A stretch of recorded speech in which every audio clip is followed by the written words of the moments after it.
Welcome to another episode of Roll or Die. Today's guest we have for you comes to us from Perth, although we are currently recording this while he is overseas in New Zealand. Really looking forward to getting to know this guy a bit more.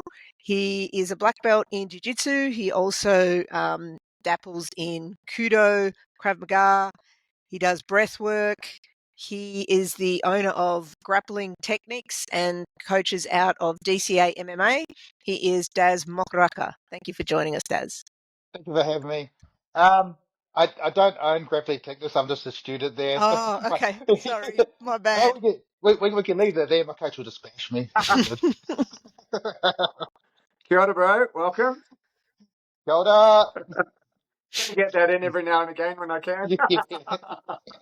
Another Kiwi. I was just saying to Brent, we've had so many on over the last few months. It's starting to wonder, is this an Australian Jiu-Jitsu show or a New Zealand one? But we're making it more Oceania, I think, as we go, eh? We sure are. Yeah, the Oceania Oceania podcast. Yeah. Hey, Daz, so you're back home in New Zealand now. Well, home for us. Tell us why you're there, mate. So originally, I came here for my sister's graduation. She just got a law degree and had planned it for a while.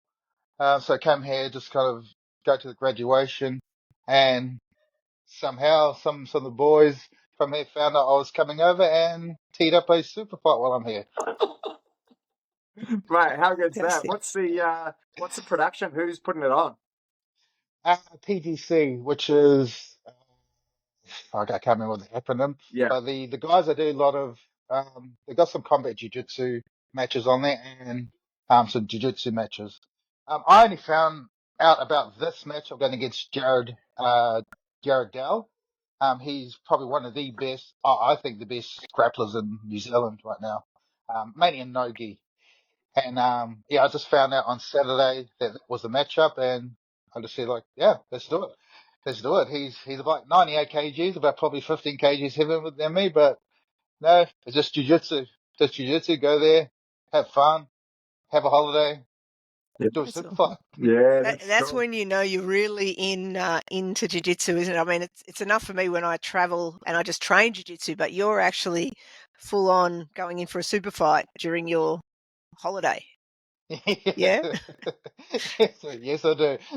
And most people that know me, that it always tends to happen. I'll travel somewhere, and there's either going to be some competition or there's going to be a super fight or something happening there.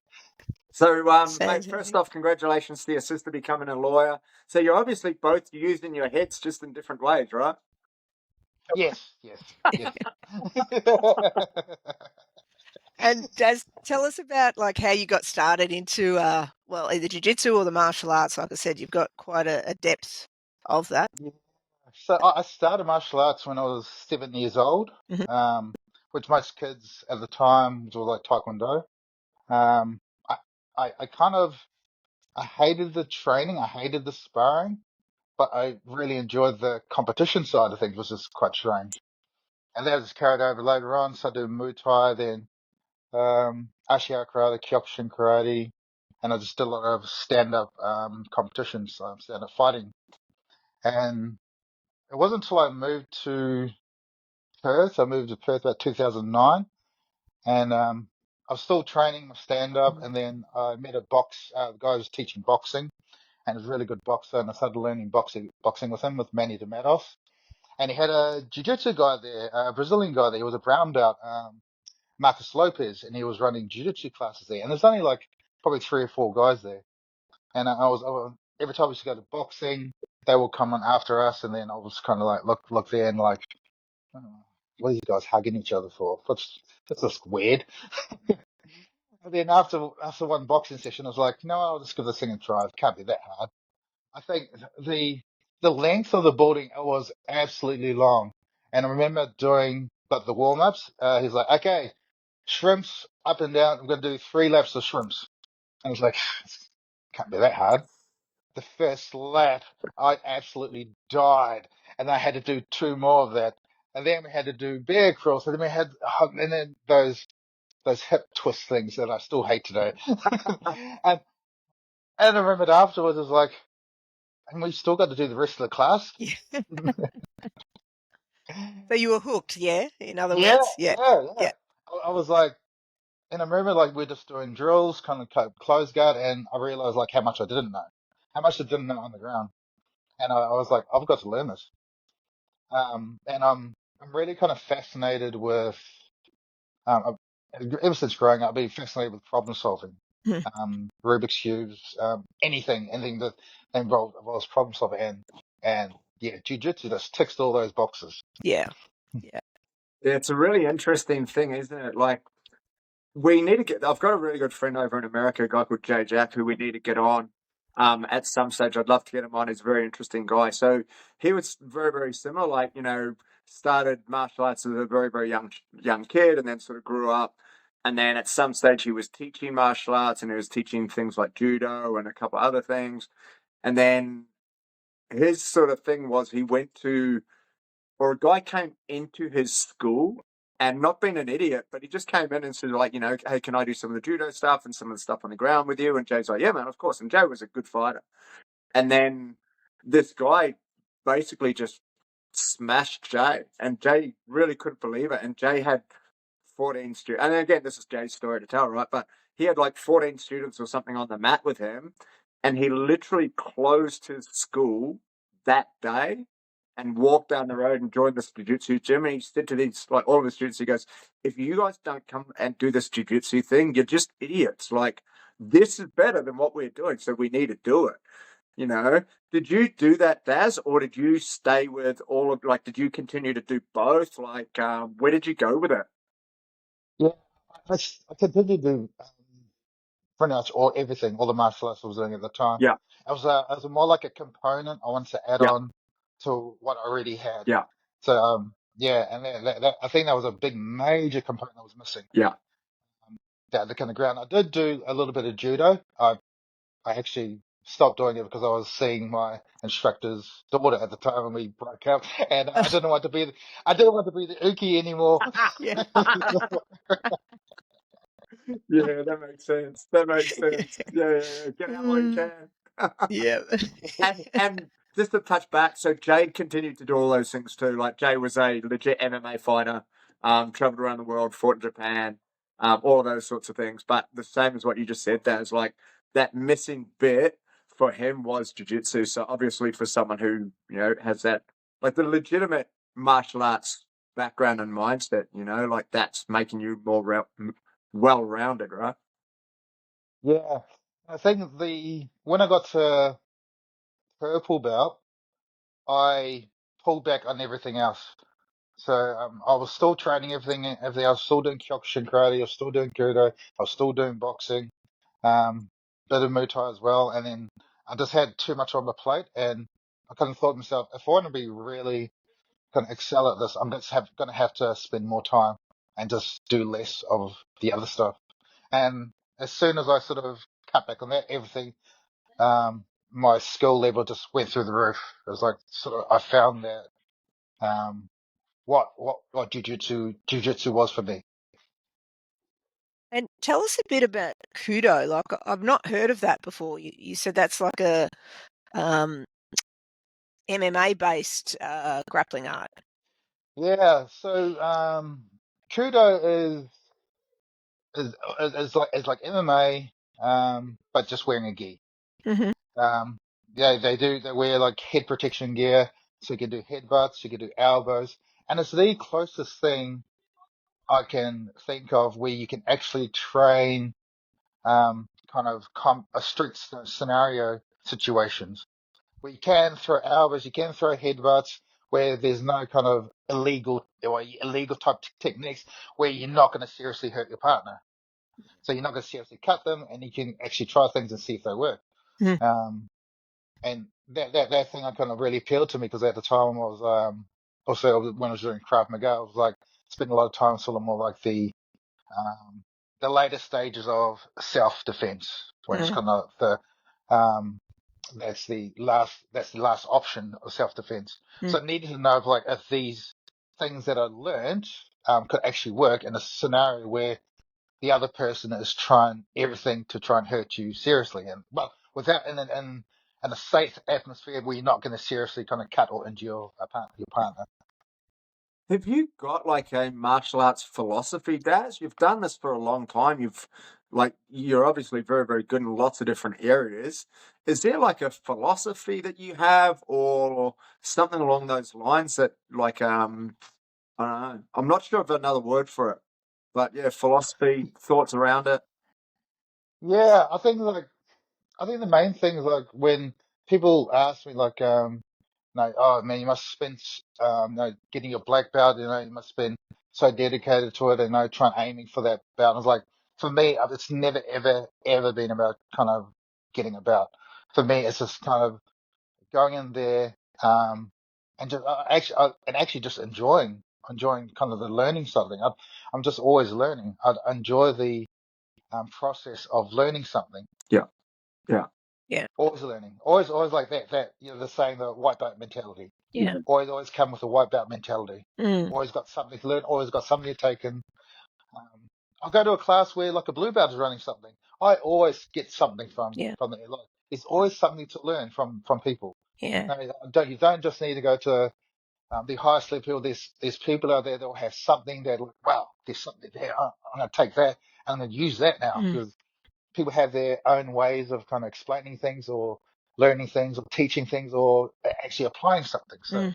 Mm. we're all different. Our body types are all different. We got Mm. different little sized limbs. Maybe our shoulders don't move as far as it used to. Amen to that. Getting back to the MMA, there's kind of sometimes two schools of thought about it. That sometimes people that train in MMA don't necessarily think you need to train it in a gi. What are your thoughts around that? Um, for me, it's like if you want to be a good MMA fighter, you just got to train all the different facets of what you the game of the game you're doing. If you want it, I like to really kind of struggle to make it a lot more harder. Put the gi on. Gi just like changes the dynamics big time. Like there's more friction. You can't explode out of anything, Mm. so you be quite technical. Like me predominantly, I do a lot of no gi. That's all like almost super fast with no gi. But I enjoy. I just love going back to the gi because I get to have fun and I get to like man, I can't use how I usually escape, say like an armbar or something. I have to be quite technical on Mm. this now. Mm. I do very, very technical. So the gi is quite technical. Yeah. And Okay. for me, like, there's no like one's better than the other. Yeah. They're both awesome. They're both, um, in their own field are really great kind of, tools to use. Mm. With that, Daz, so you've obviously done all your different types of martial arts. Have you actually ever been in a street fight? Like, have you been in street fights and needed to use your martial arts training? And how did that work if you have? The only street fights I had was when I was younger. Yeah. It was when I was younger. When the testosterone levels of fueled and high and there, but lately I haven't had the need to actually use them. Most of the time I'm using like a lot of de-escalation. Yeah. Um, Yeah. verbal de-escalation. And that's the thing. And I always say like whenever you get into confrontation, it's the ego that tends to put yourself in danger, and especially with men and young men, Yeah. it's that ego fighting ego, and you just got to be the one kind of like bow to one knee and say like, yeah, I'm an idiot, or just Mm. kind of like this play into their ego, which kind of pulls their ego, well, then that kind of de-escalates that situation. Yeah. And you get to go home to see your family. You get to go home one piece. You get to go home alive. Yeah. Then you get You're to go older and and train on wiser Monday now. morning. Exactly. Yeah. Exactly. That probably leads in well to what you were saying you've got coming up in a couple of months in October. Did you want to tell us a bit about that? The event you're doing? Yes. Yeah. So I just got dropped this yesterday. I'm doing this. It's something I created sort of the end of last year, and it's 12, 12, 12. So what I'll be doing, I'll be swimming for 12 hours, recover 12 hours, and then running for 12 hours the following day. and be doing it for youth mental health and suicide awareness, which is something that's quite close to me, growing up and being sort of in that kind of that darkness of kind of dealing with mental health. That's And that's a long time. That's a long time to be yeah, stuck in water with your yeah, thoughts, you know, yeah, and you know, taking you back to those times too. yeah. And the thing is, like, 12 hours or 24 hours in that, it's nothing in the scheme of things a lot of the kids are going through every single day. Yeah. They're going through that weeks and weeks on end. And people ask me, sort of like, not ask me, like, I mean, kind of like, ask me why I do these things. And I just couldn't answer it for a while. And then, I mean, someone sent me a message that, I think it was like when I started the whole summer just running every single day. All I do is just don't matter how much distance, I'm just going to run every single day. And then someone messaged me, said, like, what you did doing that gave me hope. I was in a dark place. It gave me hope, and I'm just going to get out and walk every day. Yeah. And that's sort of what why I do these things, is kind of giving people hope. I'm not a great swimmer.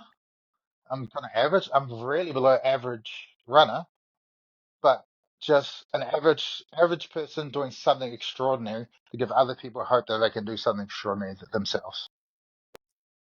How can people support you in that, Daz? They can go to my Instagram, Daz Monstro. I'll be kind of dropping the which is beta. They're like a youth services that support youth, and that'll be like the charity they'll be kind of working with. Mhm. They'll be dropping those pretty soon. All right, we'll put that in the show notes as well here, so people Yeah, can, listen to yeah, this, can support you as well. That'd be awesome. It really is an extraordinary thing too. Like you kind of use that word, and I think it really is too, Daz. I think that the longer I'm in jiu-jitsu, the more I hear, like I think the less I hear jiu-jitsu saved me, but the more I hear people say just what you kind of said about, hey, people message me and say thank you for doing this, or mhm, as my coach, I was in a really shitty spot. Me coming to jiu-jitsu stopped me doing dumb stuff, and I think I yeah, hear yeah, that now more so than jiu-jitsu saved me, and I think it's a pretty powerful thing that martial arts and Brazilian jiu-jitsu kind of brings to the table. I don't think I mean, I'm sure there are other sports that do kind of have it, but I really find the martial arts side of things, because it is really hard, and mm, it takes a lot of dedication. And even though you're in a team, it's such an individual sport, and it's such an individual endeavor. You have to yes. apply yourself. So I can kind of see why people have those conversations with their coaches and with people like you, Daz. Yeah, I listened to you did that podcast with Ronaldo. Me and Ronaldo are really good mates. We're from Perth, boys, and we're probably the two of the older guys that tend to go in the competitions, especially in Perth. So we're both two of the older guys there, and I think people get inspired by that. It's Yeah, like, you're still doing this? yeah, You're still doing it? It's probably one of the better sports to do, where you can stop it when you want to. You can, if it gets too much for you, if you get too much pain, you can just tap. yeah, And training, you just tap, you can restart again. And that's the beautiful thing about it. That's why it covers so many cultures, ages, genders. Because of that, where you can kind of stop it and restart it when you want. Yeah. Where if when I was doing kind of Muay Thai and Kyokushin karate, it's like, he didn't stop. It's like, someone's trying to knock your head off and you got to stop them from knocking your head off. And that, when I went to my first comp, I remember I was relaxed as hell. I was like, I remember going in there, it's like, this is awesome. No one's trying to take my head off. They're either going to try and choke me, or try and break it out, but I'm just going to tap if it happens. yeah. And that's why there was kind of the thing that really kind of appealed to me with the competition side of things. Is like, I can probably keep on going this as long as a lot longer than if I was doing like striking. I can go a lot longer on doing jiu-jitsu competitions than striking, and I'm still doing it today. And yeah, super fight with young guys. Yeah. Yeah. Yeah. Brentos and I are probably two of the older competitors in Melbourne as well ourselves, I would say. Yeah, So, Brentos. it's a really interesting thing, because when I started, I got those messages a lot. I don't know how old people thought I was, but they're like, "Hey, hey man, it's really impressive that you're out there." I'm like, "Thanks, I think." I'm not fucking 70. But like, man, I keep saying to our coach Link, one of the things that Kim does really, really well at our gym, and not just Kim, but all the girls, is every time there's a bunch of ladies on the mat, they all grab a photo together and they post it up on socials, and just sort of sitting there and promoting, "Hey, ladies, like, come in. There are people here for Yeah, you. Look at all of our different body types and sizes and skill yeah, levels. Like, you're all welcome." And I keep saying it to Link, and Link agrees with me. We just haven't done it, but like, we need to do the same thing for masters athletes, like, yeah, if yeah, you're over 40 or whatever, there's space on the mat for you. You can yeah, start. I mean, I started at 45. We've got people who we're training with at the moment. They've started in their 50s.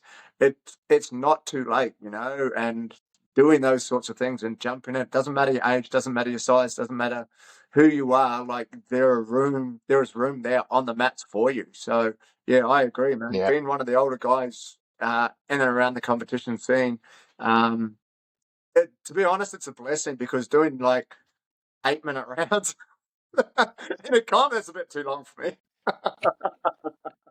Yeah, we had that in one of the SDT comps over here in Perth. I think it was about 3 weeks ago, Yeah, and the black belts get to enter for free.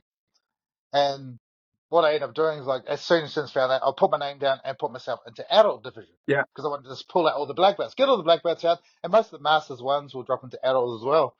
What I didn't realize is that I didn't read the fine print properly.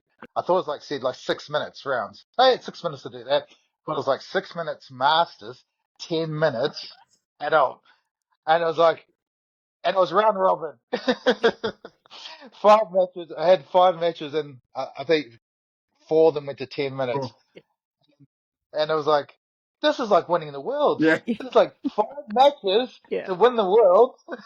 Yeah. Ah, Yeah, it's a big but difference. I remember when I got my blue belt, there were so few women around that they had to combine the divisions blue to black. So I went from being a white belt doing 5-minute matches to a blue belt doing 10-minute matches wow. with black belt rules. That was that was back in Yeah, the Oh, day when man. there wasn't enough belts. Yeah. yeah. That's super fight rounds. Oh, Super fight. crazy. This is round then. But yeah, like two weeks ago, you'd been doing 5-minute rounds. Like, what's going on here? Yeah. Tell us a bit about your breath work. I find this stuff really interesting. How did you get into it, and tell us a bit more about it? Yeah. So one of my friends, he started doing, like, running breathwork workshops. Was it's kind of like real kind of deep, um, almost like hyperventilating Yeah, breathing. So you're getting a lot of oxygen in and activating certain parts of your brain. And you actually go into like I guess it's all kind of a drug state, yeah, and to say, where you kind of disconnect from your thoughts and mm, then your body, and certain things can come up. Some past traumas might come up, but you actually see it as a third person of what's happening, and actually mm. sometimes you can actually release it if you have a good facilitator. And this is Lucas Mack. He's another Kiwi boy, sure. Um, he and he kept on telling me, he's like, "Oh, Dad, you got to come to one of my workshops. You got to come to one of my workshops." And I kept putting it off, and always made excuses. And when I did go, at the time, I was going through a breakup with my ex-wife, and things were going quite dark. I was like quite depressed and down, and so I was trying to do a lot of self-development with myself. And I went to his workshop, and after it, I was like, I was absolutely mind-boggling. It was like, yeah, it was like a game changer. I did disconnected from sort of who I thought I was, and then kind of came back to like that true essence of like what it feels to be loved. And I remember coming out of it, I was like, oh my God. And I and I said to Lucas, I was like, why didn't you tell me about this before? Because I've been trying to get you into this. And then he kind of blew up. He actually was the breathwork facilitator for the Paul brothers, the boxers, the Paul brothers. Yeah, yeah. So he would go before they would fight and do like breathwork sessions with them. And when he left, there was sort of nothing in Perth that I could go to that I could kind of do more sessions of that. So I decided, like, you know what, I will just learn it, go online, kind of figure out how this types of breathing works, and then sort of stuff on YouTube, and I was like, you know, maybe I'll kind of find like a course or something, learn it. So I ended up doing the course, and the funny thing, John Paul Creamy, he's a black belt now, black belt jiu-jitsu guy. And I just saw the way he was like doing the course, and it was very jiu-jitsu kind of orientated. Like, I love this guy. It makes sense. This way of teaching just makes sense for me. So I did that course, become qualified as a breathwork instructor, and then COVID came. COVID came, and then everything just went, border shut down. We were lucky because we kind of got enclosed in sort of that bubble in Western Australia, and we could still kind of travel around, we could still do certain things.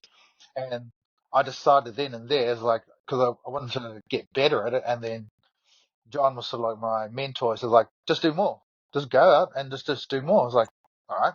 And I ended up going to like small towns, just picking small towns around in WA, and just running breathwork sessions, just running breathwork sessions, and just putting out to everyone. And the amount of feedback, like a lot of people coming back, like, this is the greatest thing ever. More people need to be doing this. And I just continue doing it. And I do my own breath work every single morning. Have been doing that for like the past 8 years, 7, 8 years. Yeah. And it is a game changer. Yeah. Really kind of, because I find like meditating is hard for me because I think too much. Yeah. If I could just do something simple as I was focusing on breathing, like counting how much I got breathing, how much I breathe out, that takes away that whole thought process of what's going in my mind and just focusing on what's going here. Yeah. So how long would a morning session go for you? Between 5 minutes or 20 minutes, depending how I feel. Yeah. So it's just sometimes it can be like a quick 3-minute session, just enough to kind of reset yourself and then just start the day clear-headed. Yeah. Fantastic. I do something similar, not anything to that level, but no, that's amazing. So initially it sounds like it was almost self-taught by you, and then you went. Yeah. And then just kind of like intuitively, I just kind of felt what was right. I when I did kind of get qualified, I went to like I've found other people that were doing them, and I would go there. It's almost like I was going to another gym and just kind of seeing how they were teaching. And then kind of not critique, and then it's like, oh, I like that. I like what they were doing there. It's like, oh, I like that. I like what they're doing there. And it's like, I think maybe I can do this a bit better because they're spending too much time doing this, or they're not explaining it properly. And what I found was like a lot of people were kind of giving the instructions like they were purple belts and up, not like to like the white belt, catering to like the white belt kind of as everyone is white belts, and that's where I kind of went into. Like, and people were like, this is so much simpler, so much easier to follow. I do not have to think too much doing this, and that's it. I just cater to like every single person, like they are a white belt. Do you think you can teach that online, or do you, like with COVID, or is it so much better when you're actually in the room with the person? Like, can you teach it to many online, or what are your thoughts? Yeah, you can do it online. I just prefer sort of like because I kind of observe how their bodies are reacting or moving in certain parts. Because like you place their hands on, but a lot of people kind of hold tension to the area to get set as soon as they start kind of really kind of deep breathing, and you see the shoulder comes up, or they kind of go into their stomach, and it's a funny thing where people store a lot of stress, or a lot of pain, or a lot of emotions. It kind of gets bound up in certain areas of the body, and you can see it straight away as soon as it comes to. Yeah, that's an amazing thing to watch, and that's all I did. All I did is like kind of give people prompts of how to breathe, and then I'll just watch them. That's sort of, and I'll just watch them, and I'll see how they're reacting. Hey, and on that, Daz, not you don't have to answer this if you don't want to, but when you're looking at somebody like that, and then you're like, I can see where they're storing energy or whatever, or where they're storing trauma, does that, where they store trauma, is that sometimes indicative of the type of trauma they've been through? Yes. Yeah. Yeah. Yeah. Yeah. Definitely. Yeah. Especially a lot of something like a lot of guilt seems to be around. So in the center area, you can see a lot of that, a lot of guilt around the area. The shoulders, that tend to be a lot of kind of like a lot of stress, a lot of like just carrying the burden. Yeah. And like when they share afterwards, because I'll let leave they don't have to, but it used to be like that's how I kind of picked up on the cues. Like, so this seems to be happening. That, and then kind of doing. I do read quite a lot of books, and then kind of being parts of that where sort of like the where like a lot of emotions are stored in the body, and it's like, so it does make sense. It actually makes sense. It's actually science. Yeah. Yeah. Fascinating. Interesting, huh? You're a super busy man, Daz. Something else you've got coming up a bit later in the year is a camp in Bali. Can you tell us a bit Yes. about that? Yeah. So got a camp with BJJ Escapes. They do a lot of stuff with yoga. Mm. So like yoga and jiu-jitsu, and it's sort of like it's more like people sort of I tend to draw people on that sort of mindset of sort of like kind of mindfulness. They kind of come there. They want to meet like-minded people. They want to do jiu-jitsu. They want to kind of meditate. They want to do yoga, and it just seems to be sort of like every time I think it's been like the fifth camp. Mm-hmm. This will be the first one in Bali, but it seems to be pulling out the same type of people that are just really kind of going into like a similar-minded community people. And as soon as like every time I go on there, it's like there'll be new people, new group of people, but it's almost like they've known each other for years. Mm. Yeah, and I think the first one we started up a book club, and now like every other people like people that read, they tend to join the book club after. So our jiu-jitsu book club is getting bigger and bigger. That's awesome. So after this super fight that you've got, which I think is this Saturday, isn't it? Is that right? Yeah, Yeah. So after yeah. that, what's on the cards for you competition wise? And also, mate, you're in New Zealand for family reasons. You take a super fight on a week's notice. So you're kind of always just keeping your body more or less just ready to go. Like, you know, is there any sort of pre-comp stuff that you do to dial things in, or are you just always the same? Yeah, I'm always prepared. Most of my stuff I'm doing on myself, just kind of working in positions that I'm good at, and the stuff that I'm not good at, I'll just kind of work a bit more on that.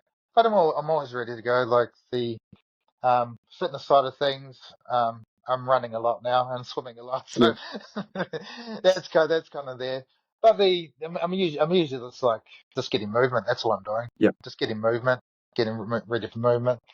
Um, the next thing on the cards for me, um, probably not doing too many kind of smaller comps as of yet. Probably just do some majors, maybe Pan Packs in the year, or even like I see that Kuala Lumpur has a IBJJF happening over there, so that could be something in September. Maybe possibly do that. The first one there. But me and my partner, we're going to UK next month, and gonna go. And I'm gonna go to Dublin. There's a Grappling Industries comp there, so probably jump in that. Yeah. Just to say, did a comp in Ireland Yeah. and Dublin, and be my partner's her first international comp. Awesome. So it'll just be more of like a just having fun, just doing what we do, travel, and just doing jiu-jitsu, Well, and that's it. what about like World Masters? Anything like that for you? I think probably not this year, Yeah. as I've got to focus more on sort of getting the running and the swimming side of Yeah. things, base level up. But yeah, probably next year. I went there as a blue belt and absolutely loved it. Yeah. Yeah. It was the best atmosphere, and it was like that's what changed my mindset of competitions. I remember going there, and it was overwhelming, so many people. And I remember I lost my first match because I tried to not lose. Yeah. I went in there trying to not lose, and it was clear as day when I finished. And when I got out of there, it was like, What was I doing? God, I tried not to lose. Yeah. Mm. I just tried not to lose. I didn't do what I was meant to be doing, and I was just kind of fell into that guy's game. And all I needed to do, the guy kind of took me down, passed my guard, and I got in top position and had like a half guard. And it's like all I needed to do was knee cut and then get to mount. Yeah. That's all I needed to do. Well, I was just trying to not get swept. Yeah. That's what I was doing. And then as soon as I came back after that, my whole kind of mindset has changed, and it's like, and I got back, got my purple, and then and then I was just like, you know what, I'm just going to go there and just try and do the best of the game that I can do. And if I lose doing it, well, at least I tried to do what I wanted to do. I don't think you're the only person that's had that happen. Try not to lose. I think we've all been there, certainly in comp. That's for sure. Yeah. It's interesting what you said about the Kuala Lumpur. I didn't know about that. It's good to see the IBJJF are finally recognising the Southern Hemisphere a little bit. Hey. Mm. Yeah. So that gives us a little bit more closer. Yeah. For athletes kind of rack up points, especially adults if they want to kind of, for like the adults want to qualify. That's right. Yeah. Because there's really only Japan on this side of the equator. So yeah. And it's Malaysia. It's quite a little bit. It's cheap. The food's amazing. Yeah. Good holiday. Speaking of food, Daz, compete at middleweight. Great.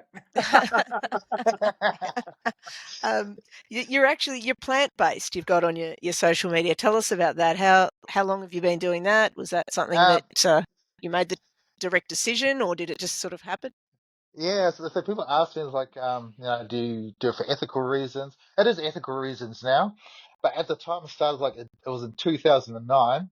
One of my mates, he went vegetarian for a week, and it was like, oh, that's awesome, mate. And then 2 days in, it's like, oh, you know what? I'll join you. So I started in the second day in with him. He got in the third day, he stopped, and then he messaged me and he said, like, Daz, I don't think you'll last this, eh? I don't think you'll last this. I don't think you'll last a week.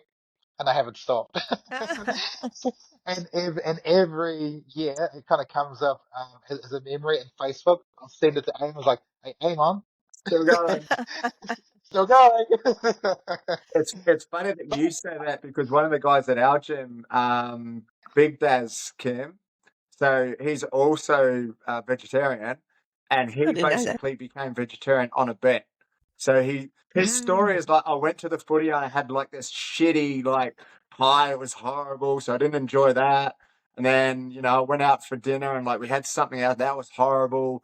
And I was with a mate and I'm like, and he sort of said, like, for all this horrible meat I'm eating, I might as well just go vegetarian, Just a bit of a joke, and his mate goes, you could not do that and you wouldn't last. And Daz goes, all right, I'm in. It is like that. And like, I don't know how long he's been vegetarian for. Like, I'd maybe say 20 years, but yeah, a long time. Yeah. They're all on a bet. So you got to be careful what you wish for, people. Yeah, I know. I did notice I wasn't a big meater myself anyway at the start. I did eat probably mainly a lot more seafood as Kiwis do. Yeah. But I did notice as soon as I stopped, just lightness. I felt a lot more lighter, and then training, I felt a lot better at training. My recovery was feeling better, and it's like, you know what? I'll just make this a lifestyle. I call myself I won't say vegan, because if I said myself vegan, you would have known by now. Most of you would have known. Yeah. Yeah. So yeah, like whatever people choose to eat, it's up to them. Yeah. Some things work for some people, some work for others. If you're happy eating meat, eat meat. If you're happy eating watermelon for the rest of your life, eat watermelon. Yeah. But what it is, it's how you feel on that diet. It's how you feel. If it makes you feel better, awesome. Do it. Keep on doing it. Yeah. I agree with that. Fantastic. I agree. I think you're the second plant-based Second in a person row. we've had too. Yeah, just the last guest we had, same We just get thing. I think teams, mate. he started for health reasons, but yeah. It's funny, isn't it? Is it something that you enjoy cooking? Like, do you like cooking? Yeah, I love cooking. Yeah. Absolutely love it. Yeah, because you get to be so creative on it Yeah. because it's like, okay, what can I do to make this? And main things like the flavors. Yeah. Like, I love making I love kind of Southeast Asian dishes and I just love all Asian dishes. Yeah. Yeah, one of my friends made, who's a vegan, Mel, she made nachos, and I'm eating these nachos, and I'm just like, these are literally the best nachos. She's like, you know they're vegan. I'm like, yeah, I do, because that's what you cook. I'm like, but I don't know how you've got this flavor in there. Like, it's magnificent. Yeah. So yeah, some of the Yeah. food's just beautiful now, man. And it used to be way back in the day, like, oh, this person's a vegan. It's like, well, here's some lettuce and tomato and cucumber, or we just put more vegetables on the plate. But there are some Yeah. phenomenal vegan chefs out there, and there's some phenomenal vegan products too, right? So I don't think it's too Yeah. hard now. Yeah, I'm not a salad person. I actually hate salads. I absolutely hate them. Right. Uh, Just raised in New Zealand with that shit lettuce all the time. Too much caterpillars. Yeah. Not enough. and Not just herbicide. tell us a little bit about grappling techniques and DCA MMA, like about your gyms, where you train at, where you're Yeah. from. So grappling techniques. I moved to them. It was I think it was this would have been post COVID. I think. Mhm. I was training out of Combat Arts in Leederville, and then my original coach, the first coach I learned from, he ended up opening his own gym, and then I kind of stayed there because I was teaching at Combat Arts, and then I just felt a bit stagnant there, and just being sort of like the higher belt there, I felt like I wasn't kind of learning too much, Mhm. and also the dynamics of the culture kind of changed as well at that gym. So Grappling Technics, they at the time were the only gym at the time that had Sunday classes, and I was training at the gym on Sundays, Mhm. and I just made a switch to Grappling Technics. And when I was training there was like so many guns in there. I remember like they were absolutely monsters but very technical. And I just remember my game just kind of elevating within 6 months there. And at the time, I loved kind of footlocks there, but then my leg lock game just went through the roof. Mhm. And then just got super fights, a lot of super fights purple belt, and then yeah, it just really kind of exploded from there, and just yeah, I absolutely loved it, Mhm. absolutely loved it. The gym I'm training at now, I'm teaching at now. Drillage Combat Academy, two brothers, Brandon and Anthony Drillage. Anthony Drillage, he fights for Eternal. I think he's the flyweight champ, flyweight champ Eternal, and yeah, they've just got a really good culture of guys there, especially what I love about it is like the MMA guys are so willing to learn. They just want to improve every single part of the game. Yeah. They'll just immerse themselves in it, and yeah, there's such a good crew there. And one of the kids program there's probably one of the best programs I've seen. Got some really guns there, Jim, and there's one kid, Chase Garrett. He's going to be probably one of these up and comers. Sorry, Chase. I think you're 11, maybe 12. I'm not sure. Could be 10. But yeah, he does a lot of wrestling, does a lot of jiu-jitsu, and he's just been winning a lot of the comps. And his dad asked me if I could mentor him, become a mentor for him, and let's do some private one-on-one sessions with him. And yeah, it was one of the things that it kind of like it hit me. He goes, "Yeah, I just want Chase, you and Chase have a good energy, a good connection together, and I just want him to kind of um, just brush. I want those values of you to brush off onto him."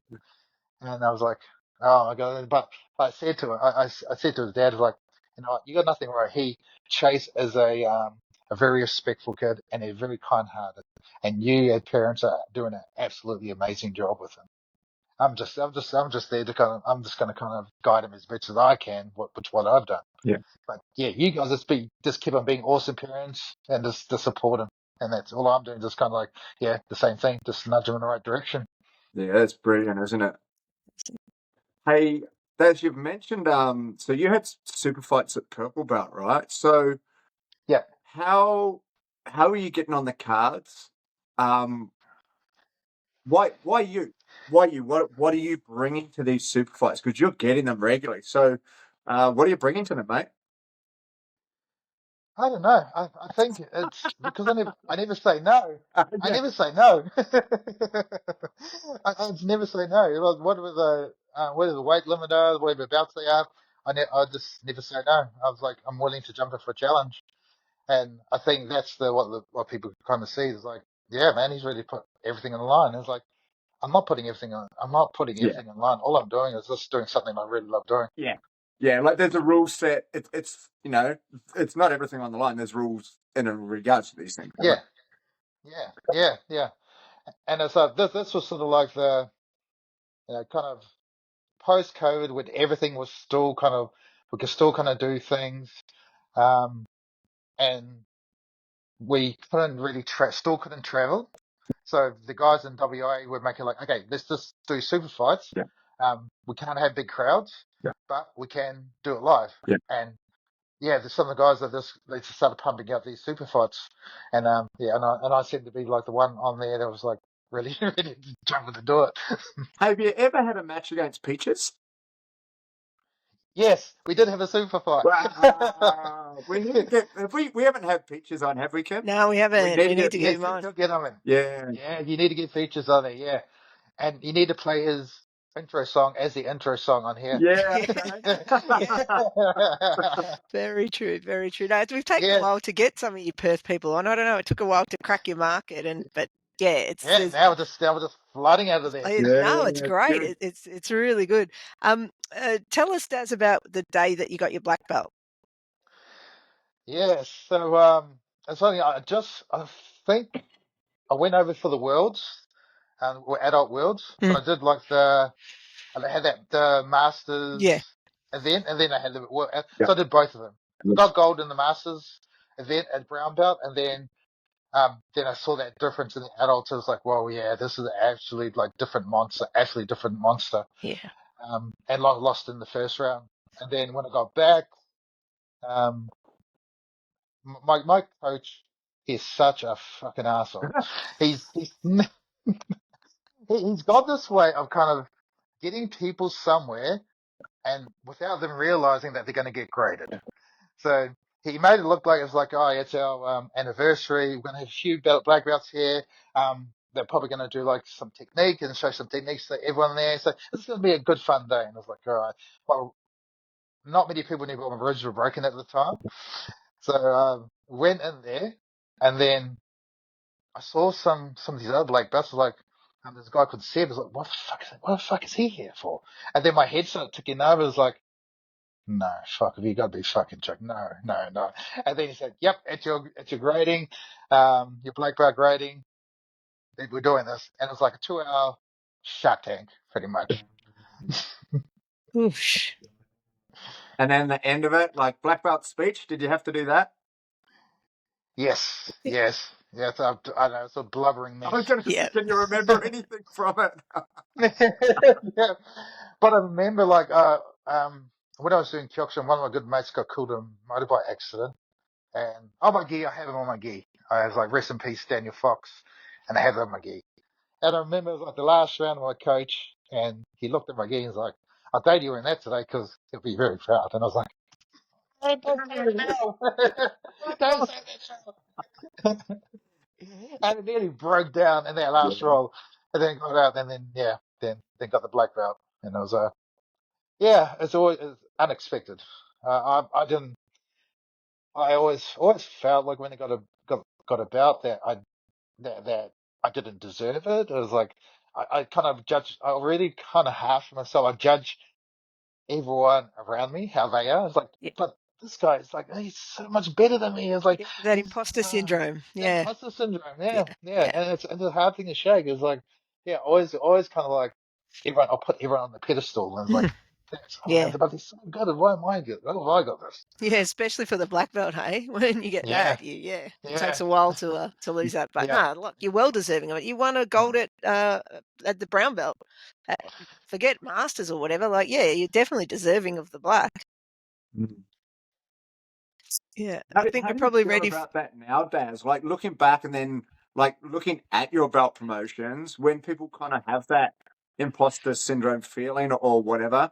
Like, what would you say to somebody like that now? Like, you've got all of this experience, and you're obviously very good with your words and mentoring people, and you've got a world of experience. Like, seriously, like, what would you say to people who are like, "Oh, I don't know if I deserve that blue belt or purple belt or whatever"?